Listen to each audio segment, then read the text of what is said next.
Hello, my name is Al. I'm the guy who owns a YouTube channel for Z31, and I've gotten a couple of requests to post a video about the actual car itself, so that's what I'm going to do here. And I've got my list of mods that I've done to this car. Alright, starting off, this is a 1987 300ZX from Nissan, chassis code Z31, has a 3-liter V6, otherwise known as the VG30.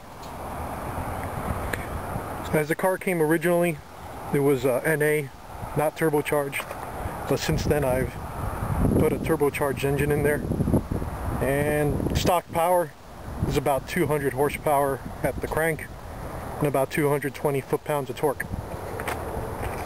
Alright, let me go to my mods list here. When I got the car, it was in very good condition.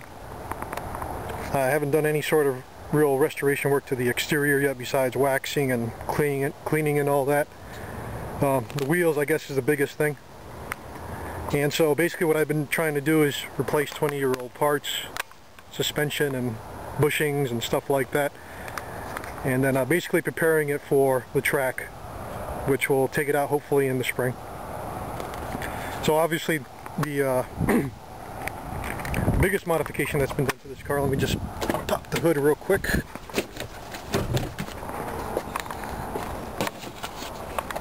The biggest modification, of course, was the turbo swap. And we put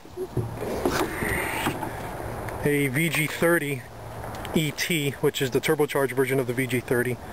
The motor itself came from a 1984 turbo 300ZX. And the turbo itself came from a 1985 turbo, and the 85 turbos have, or rather they're oil lubricated and water cooled. And the stock boost on these engines is about 6.8 psi. Right now I'm running about 10 psi, which is perfectly safe without an intercooler as long as you're running about 93 octane fuel. One thing about this engine, if you notice, there is no intercooler setup, even though it is turbocharged.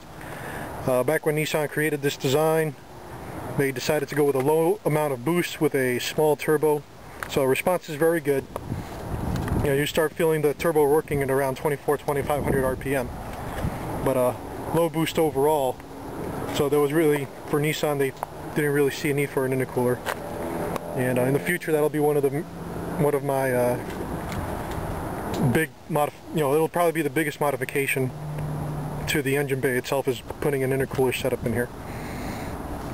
Big obstacles to that is right here the AC compressor. A lot of people get rid of that because it opens up a lot of space for intercooler piping to go in through this way. But I want to keep mine, so I'll have to figure out how I'm going to do that. Other modifications here, cone filter, not too much of a big deal. I've removed much of the emission stuff since that's not something I really need to worry about, and just removes more stuff that could break. And when we swapped this engine in, we did put all new studs and stuff like that, so it should be good for another 20 years as long as I don't blow it. Alright, that's pretty much what I've done to the engine. Not really much, but does the job. Probably the biggest, most of the money I put into this car has been into the suspension. I've replaced all the bushings, front to rear, with polyurethane. It improves the response of the car a great deal, especially compared to the 20-year-old rubber bushings that used to be on there. The stock springs are quite squishy. After all, Nissan designed this car as more of a GT than a pure sports car. But what I've done is I've placed Z3R springs, which are from Z31parts.com. They're twice as stiff as the stock springs, and so you can imagine the ride is a lot stiffer, but the handling is very much improved. I've also installed the Takiko Alumina shocks, which are, I believe, 5-way adjustables. And so right now I'm running them about 3, which is perfectly good for the street. My wheels, these are obviously not the stock wheels. These are 17x9s. They're Mustang Cobra replicas. And let me just let this guy roll back. You can get these off eBay for pretty cheap. They're heavier, obviously. I think they're heavier than the stock. But with the 9-inch width, you can put some pretty fat tires on there. I got 255s, and so obviously, you know, that improves the handling quite a deal as well. Now here in the front, the other thing that the 17-inch wheel allows you to do is comfortably fit Z32 twin turbo brakes up front. So you see I've got the Brembo cross-drilled rotors, the twin piston, well, 4-piston calipers, and you know, that improved the braking feel much better. Obviously it brakes a lot better. And here in the rear, all I did was just replace the rotor. The calipers are working fine, and we got some R4S brake pads, carbon Kevlar brake pads, and they obviously work very well, and they're very, very resistant to fading. Let's see what's next. Oh yeah, the exhaust. This is a 3-inch exhaust that runs from the turbo back. This is a MagnaFlow dual out muffler, and if you see my clip for the exhaust, you know how that sounds.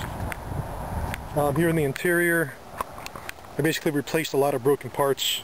Like this was all torn up here, so I put a new one, new door panel. The short shifter. This is quite a improvement from the stock. So you see it's a very short action to shifting there. Put a basic head unit on there. Doesn't do much, and I put a boost gauge so I know how much boost I'm running. Obviously very important. As for the interior, that's pretty much it. As far as what I've done to it, I don't really plan to do much with the interior. I'm just trying to keep it stock. One thing I will do, however, is try to figure out some sort of subwoofer mount so I can get some decent sound. Let's see what's next. What else with the suspension? The ZStore.com does have a sway bar kit. The NAZs, at least these NAZs, comes with 22mm sway bars, very small. So MSA offers 1-inch sway bars, which are quite a bit thicker. So they also help the handling quite a bit. And then let's see what else here. Oh, one thing I forgot to mention about these brakes, that in order to get these brakes installed, you need to swap in the front struts and hubs from an 87 through 89 turbo. So good luck finding those. Let's see what else. Mention that. Now the springs that I have installed, the Z3R springs, they're 1-inch drop in the rear and a 1.5-inch drop on the front. So since we've got a 1-inch drop in the rear, we did a adjustable camber mod to as you can see, because of the independent rear suspension on the Z31, if you lower it too much in the rear, the camber becomes excessive. So you'll have to do a mod to keep the camber, you know, within a good range. Let's see what else. So you notice I've got that's where the antenna is supposed to be. I'll get that replaced eventually. And just some very minor stuff. This is the Z31 style Fairlady Z decal.